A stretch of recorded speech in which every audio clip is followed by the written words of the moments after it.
Ну ладно. У меня есть. Нет, не хочу. Всем доброе утро, друзья. Вот так вот с утра пораньше жарим маршмеллоу с детками.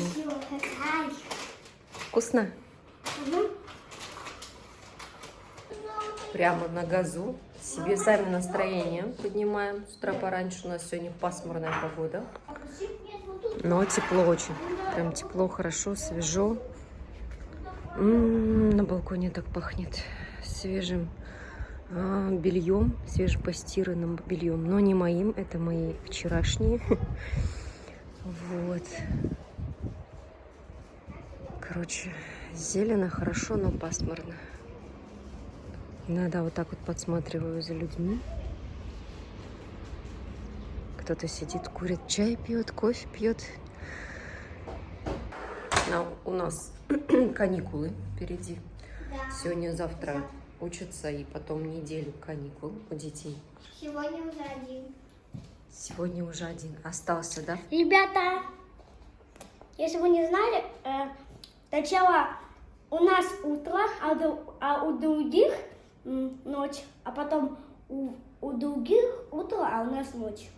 Правильно, потому что планета крутится, да? Сегодня у нас Алмаз проснулся и говорит: мама, можно, говорит, я сегодня в школу не пойду? И вот я такая мама, я всегда стараюсь услышать детей. Хочется их прям вот дать им то, что вот они хотят. То есть не баловать их, а вот в таких моментах, когда вот они просят что-то, вот хочется. Но, к сожалению, в школе тут тоже как бы причина должна быть, почему вы пропускаете. Я бы, конечно, могла бы соврать, сказать, что болеет, но то, что впереди каникулы, я говорю, потерпи немножко. Вот сегодня-завтра, и потом, говорю, каникулы, будешь дома отдыхать. И он такой... И с утречка вот бывает такое. Раньше, конечно, в садик, вот они прям вот каждый день просыпаются. Не пойдем в садик. В школу по-другому.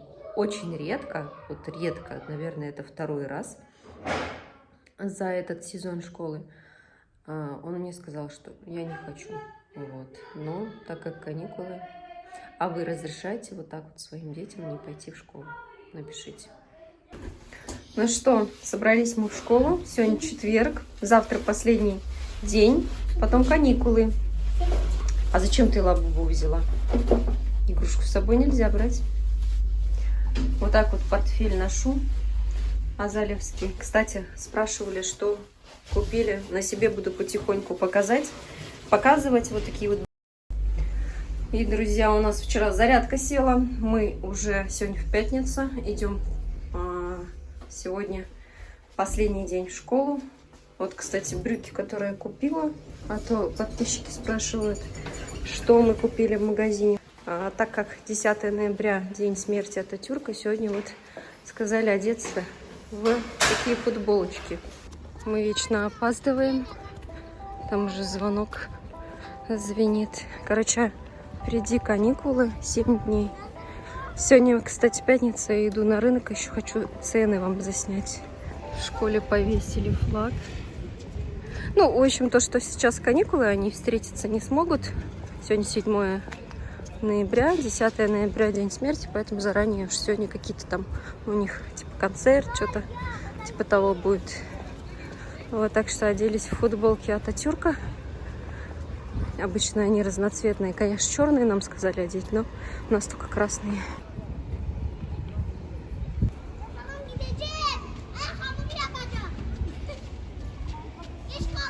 Все, детей проводила в школу.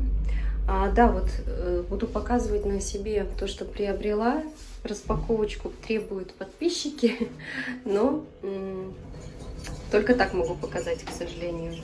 Все еще уже убраны, поэтому сейчас поеду на рынок. Следующая неделя будет прям веселая, дети будут дома. Так что такие дела у нас. Всем привет, друзья! С вами, как всегда, Юлия Баталова. И сегодня у нас суббота. Мы детей отвезли на рисование. Сидим, пьем чай. Здесь вот в центре, в Селивке, рядом с набережной реки Гёксу. Здесь у нас крепость, как всегда, вот наверху, с видом на крепость. Любим посидеть здесь, вот у моста каменного. Этому каменному мосту 2000 лет, да? Почти, да. Почти 2000 лет, и он так хорошо сохранился. Это достопримечательность, вот крепость и мост этого города. Погода сегодня классная. Сегодня 18 утром, когда я проснулась, было сейчас уже 24. Ночью 16 градусов.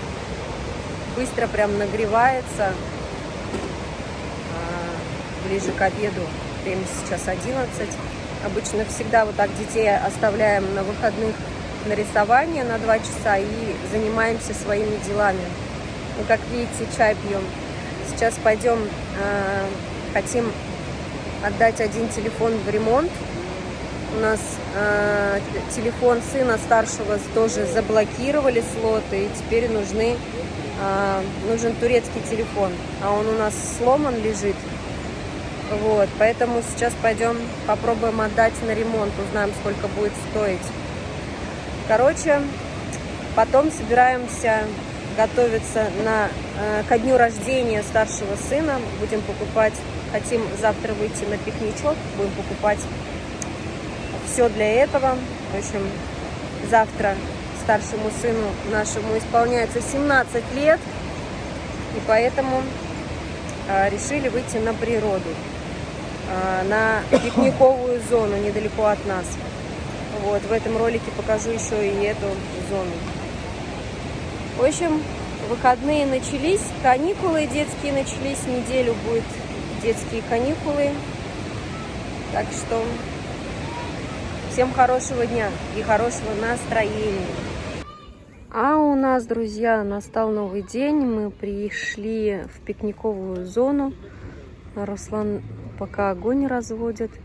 Вот, как и обещала, хочу немножко показать. Здесь обычно все выходные всегда вот так все занято. Это не парк Демократии. Обычно все едут туда на пикник, на шашлыки. Это не, получается, не та зона. Это новая зона пикниковая. Ени пикник Алана называется. Как и говорила, день рождения справляем мы тут. Там еще наверху есть такая зона, и где детская площадка еще. Дни рождения тут тоже справляют. В общем, пока мы готовим стол, попозже покажу, что будем жарить сегодня. Здесь есть такая зона. Сейчас иду мыть барбекюшницу. Здесь есть вода, то есть можно спокойно помыть. Алмазик ходит, гуляет. Откуда ты нашла?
Второй этаж, можно сказать, этой зоны.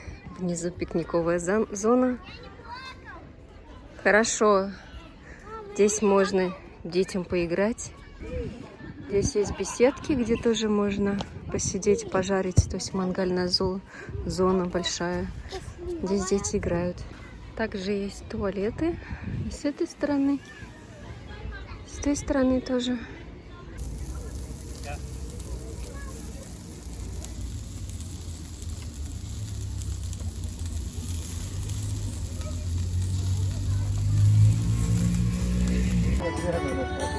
друзья, уже вечер. Сидим, слушаем музыку нашу татарскую. Дети играются, ходят, мы уже дожарили все. И место нам так сильно нравится, прям все хорошо так. Короче, мы считаем, что мы будем в каждую выходную сюда ходить, да? Да. Сам. Договорились. Спустя год. Ни разу не вышли. Короче, нам здесь нравится очень. Ну что, все? Хорошо. Мы идем в сторону дома. Закончился наш вечер. Еще надо дома посидеть, тортик покушать. И на этом сегодняшний вечер заканчиваем.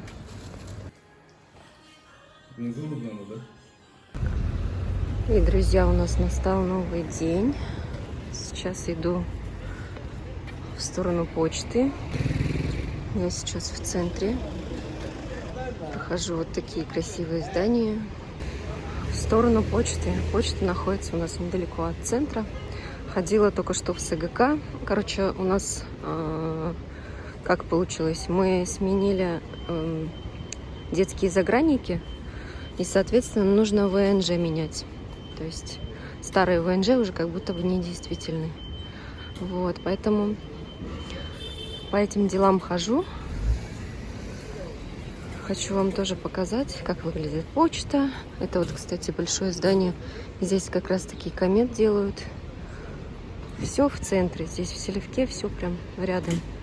А вот и почта. Почта называется ПТТ.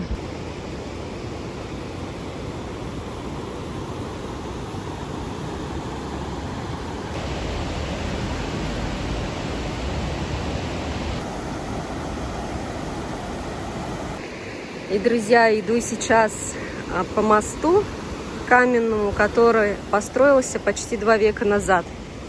Вот. Какой 2 века? Что говорю? 2000 лет назад. Да. Представляете, каменный мост уцелел. И, короче, что хочу сказать. Мужик какой-то докопался до меня, турок.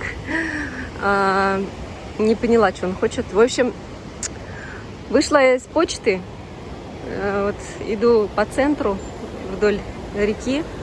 Но сейчас туда углублюсь.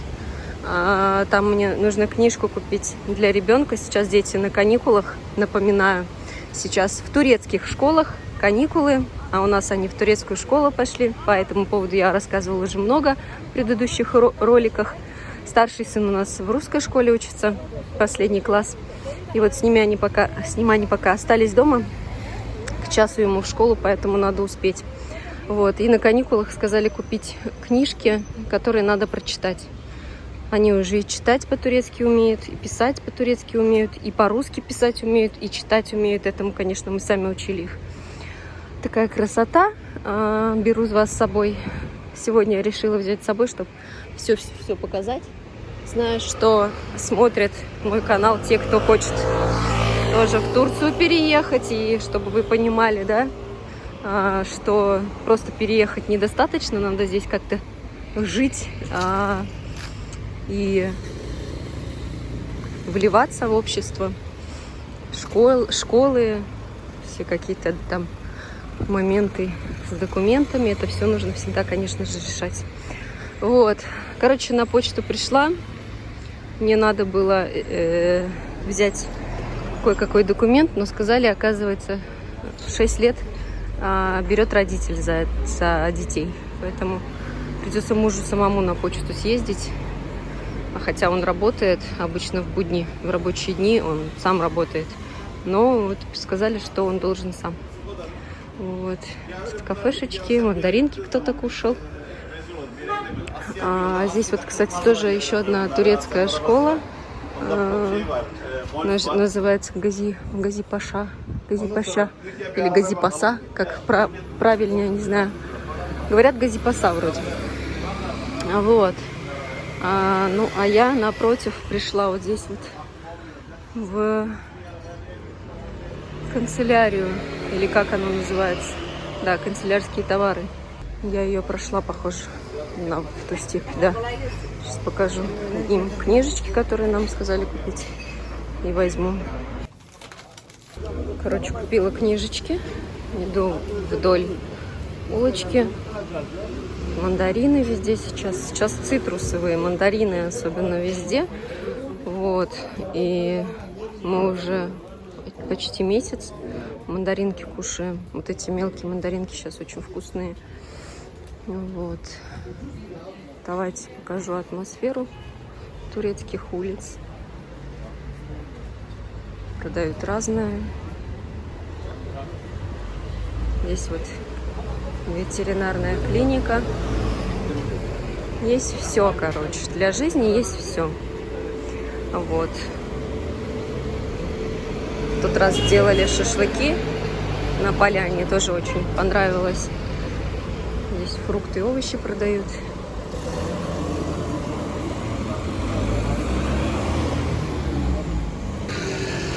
Эчзяне называются аптеки турецкие.